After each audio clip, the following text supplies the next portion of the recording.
Welcome again to Joe Stunner Boxing. I hope you're having a good sort of post-Christmas, laying on the sofa like beached whales sort of time. That's what we all do. But let's talk about someone whose career is basically a beached whale in itself, and that is Deontay Wilder. Now, this video isn't really going to be about Wilder specifically, although obviously he's a part of it, but really I want to concentrate on Malik Scott because I have never ever understood this apparent meeting of minds, Malik Scott and Deontay Wilder. I don't understand why Scott was brought in as head trainer, other than the fact that he and Wilder appear to be very good friends.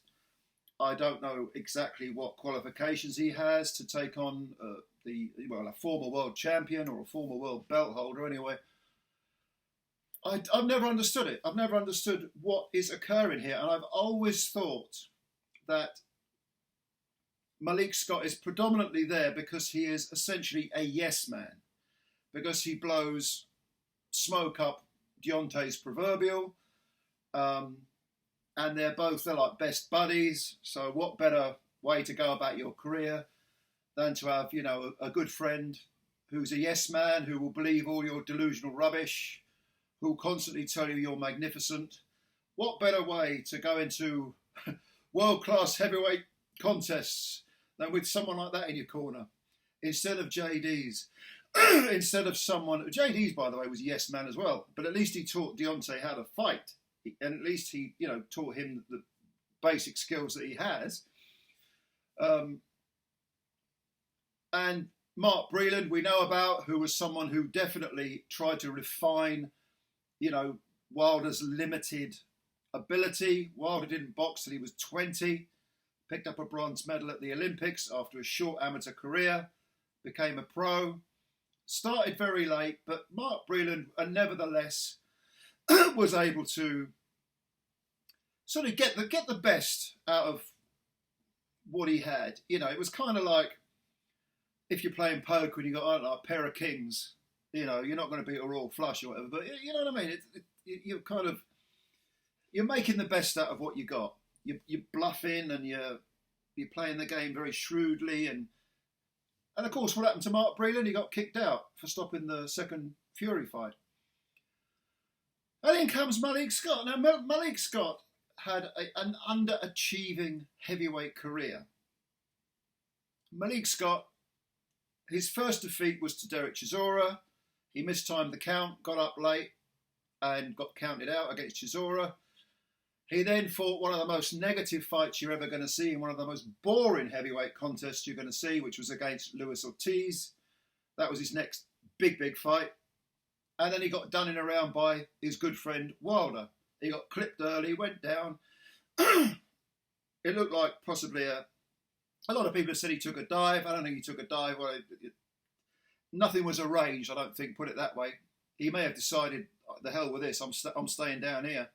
Which is it taking a dive, or is it something a little more, is it more a case of quitting? There's a fine line sometimes between those two things that people overlook. But whatever the case, Malik Scott, who when he was a young professional was sparring Lennox Lewis, and a lot of people were saying this guy's really good, he's got some real skills, he's got some real ability, he can go somewhere in the heavyweight division. He underachieved very, very badly and probably didn't make a lot of money in doing so. So he hooks up with Wilder, he gets this gig as the head trainer, and what does he do? Well, for the first... No, excuse me, not the what I'm talking about. For the third Tyson Fury fight, Wilder, who last Saturday weighed 213 pounds, came in the 230s. I think it was the high 230s. And all of that excess weight was on his upper body. So somehow Scott, who at the time was head trainer, was saying, you need to put on 25 pounds extra, nigh on 2 stone, of muscle onto your upper torso, in order to fight this bigger man. Never mind your legs, which still look like, as Tyson Fury always says, chicken legs. You know, he's got very, very skinny legs, Wilder. And this is somehow going to help you win. A few jabs to the body. You know, don't worry, you won't get tired with the excess 25 pound on your upper torso. Those little legs of yours, those skinny little legs, I'm sure they can carry it. Don't worry about that. Just go out there, throw a few pronounced jabs to the body. You'll be fine. Of course, after 2 or 3 rounds, Wilder was absolutely fucked. You know, he's knackered, completely knackered. But being a fighting man, or what used to be a fighting man, he was able to, even though he got floored twice and somewhat knocked out eventually, he floored Fury twice, and he fought to the last breath. He fought like an absolute raging fighting man. Then you got the Helenius fight, which is kind of negligible. Good punch, great punch, knocked out Helenius. We know Wilder can bang. Wasn't a dive. A lot of people have said it was a dive. Complete bollocks. I mean, some people are just... Do you know, I had some clown in my comment section saying that Mark de Moray took a dive against Frank Sanchez. This is how infantile and cretinous some so-called fans are. Right? Helenius didn't take a dive. As if Mark de Moray has to take a dive against Frank Sanchez, for Christ's sake. But there's no evidence that Helenius took a dive. None whatsoever. It was a legitimate punch that flattened him. We know that when hit correctly, Helenius goes on the floor and usually stays there. But it didn't tell us anything about the relationship between Wilder and Malik Scott. Now we come to last Saturday's debacle. I could live to be 1,000 years old. I will never understand the performance that Deontay Wilder gave against Joseph Parker. It was beyond woeful. It was bizarre. It was bewildering. It was befuddling. It was bollocks. You know, I'll add that B onto the list, shall I? It was just rubbish. What was he thinking? The fight starts, and Wilder, renowned for his, for setting up his big cruise missile of a right hand well with some nice fast, snappy jabs that blind you, and then bang, the right hand comes home. What's he doing? Skirting round the ring against Joseph Parker, who 15 months ago got flattened by Joe Joyce. You would think that he wants to put it on Parker, at the very least threaten with the right hand and give him flashbacks to being knocked out by that enormous left hook from Joyce. Not a bit of it. He skirted around the ring, did a little, almost like a waltz. I thought I was watching Strictly Come Dancing, Dancing with the Stars, all this sort of stuff. I've expected, Wilder to start doing a samba in the ring. Parker must have thought all his Christmases had come early, because he gradually, even though he was very reticent at the start, very cautious at the start, he got, his confidence increased. He got a bit more ambitious. He started to move forward himself. Well, if you're not going to come to me, I'm coming to you. Started to throw in overhand rights, which were landing. Wilder, no defence to speak of. None whatsoever. Just stood bolt upright, took a few clumps, wobbled a bit, because if you land cleanly, even though he's not hurt, he's going to wobble on those straw-like legs. Then you would think, Wilder would think after 2 rounds, 3 rounds, you'd think Malik Scott in the corner would say, all right, you've got to go to work now. Enough faffing around, go to work. Not a bit of it. Oh, you're outboxing him. What are you talking about? You're outboxing him. What was Wilder doing? It's the most bizarre thing I've ever seen. It's like R.N. Barkley trying to imitate Sugar Ray Leonard. It's rubbish. I couldn't believe what I was watching. And Parker must have... if I'd been Parker, I'd have been like, what's going on here? Is he trying to lull me into a false sense of security? Is he trying to lay a trap? And if I was Andy Lee, I'd have been saying, what's he telling him? What is Scott telling Wilder? What is this tactic? This is bizarre. Well, eventually, of course, after about 4 rounds of this nonsense, Parker thought, okay, I might as well just go for it. So he started to just go for it. And again, Wilder, occasionally he was forced to stand his ground, but generally speaking, he wasn't exchanging. He wasn't firing those, quick twitch muscle right hands that we're so used to seeing, those enormous atom bombs that land and everything but a mushroom cloud goes up in the air.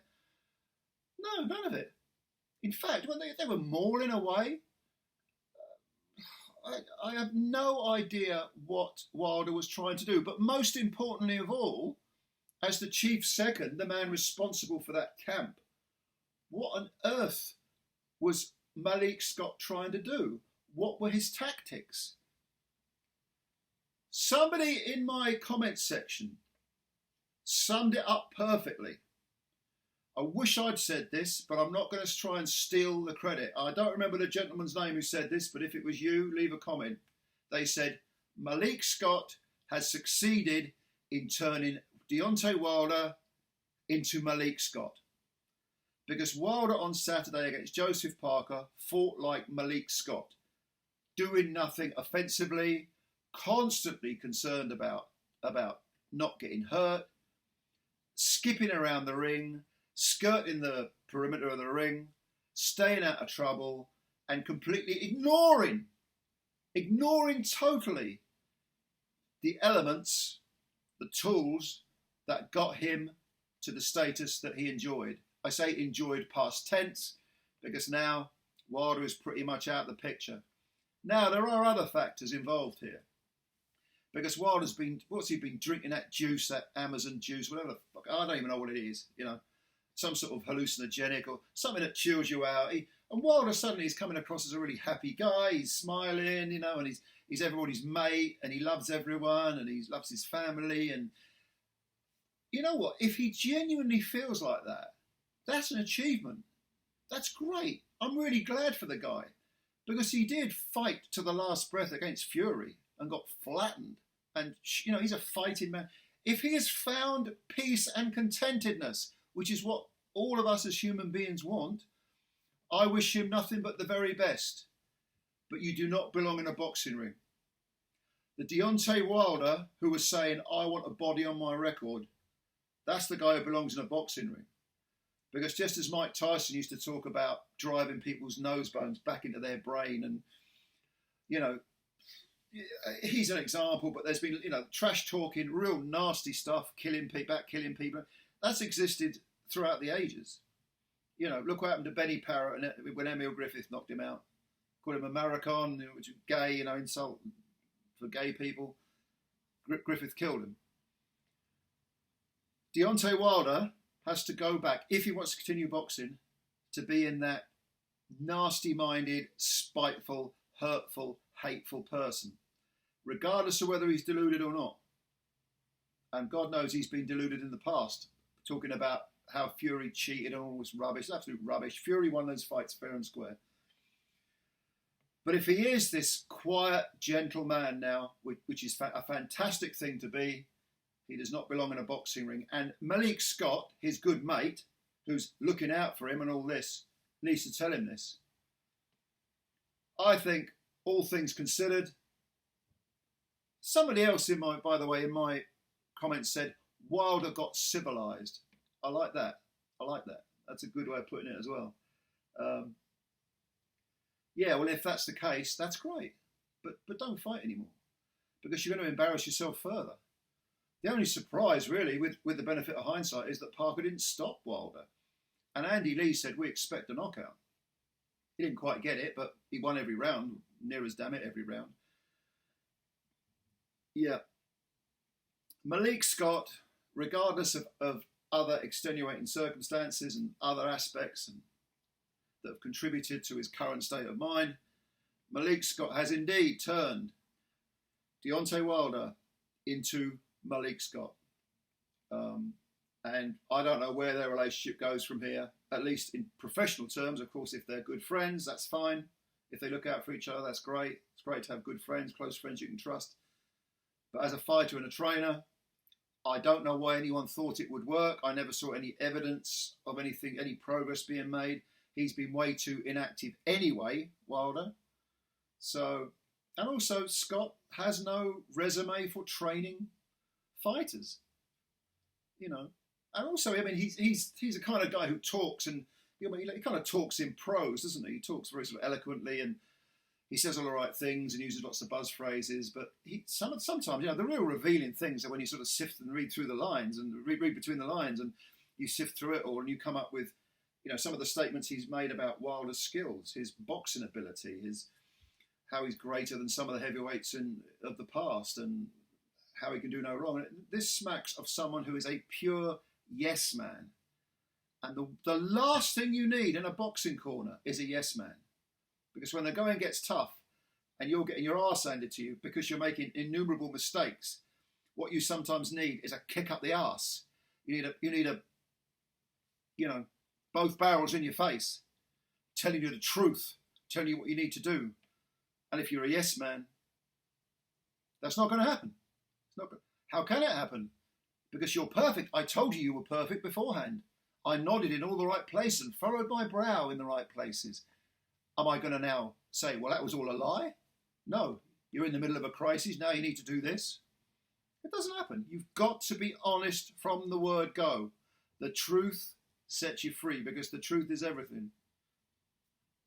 I'm not convinced. In fact, I know that between them, they've not always been as honest with each other as they should have been.